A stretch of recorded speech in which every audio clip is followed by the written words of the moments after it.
This is a classic situation in which it is very difficult to verify exactly what happened. There are two different versions of events. The Hamas-run health ministry saying at least 107 people were killed. The Al-Shifa hospital, which is just nearby in Gaza City, saying at least 50 people were killed. What we know is that it happened very early this morning. It was still dark after the arrival of an aid convoy in a western part of Gaza City. We know, we were talking about this just yesterday, very little aid has gotten into the northern Gaza Strip over the last few weeks now. What the IDF claims happened, they say that there were two incidents here. In the first, they say groups of people scrambled to get aid. They rushed towards the trucks, began fighting to get their hands on the aid. They say that the majority of people who died did so because there was a stampede. They wwere crushed, trampled, even run over by some of the supply vehicles that made up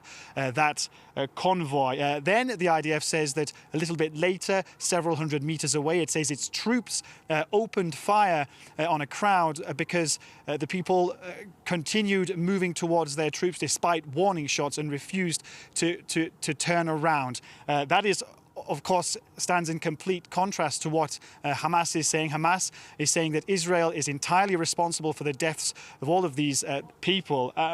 Either way, what we do know is that it will be a very long time before we do get to the truth of the matter, before we find out exactly what happened, if we ever do.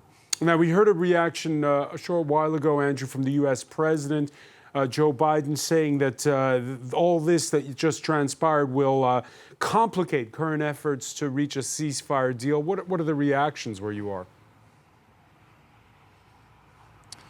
Well, let's start with the military reaction. The IDF saying that it is investigating. It says that it will try and find a solution to prevent this from happening again.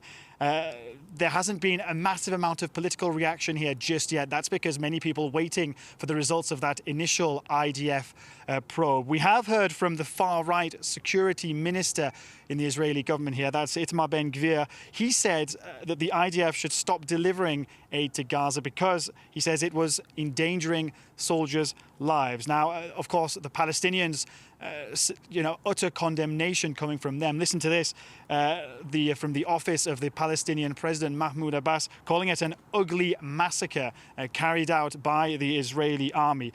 This will, of course, inevitably push both sides further apart, and it will inevitably make it much harder for them to both sit down at the table and try and reach a ceasefire deal.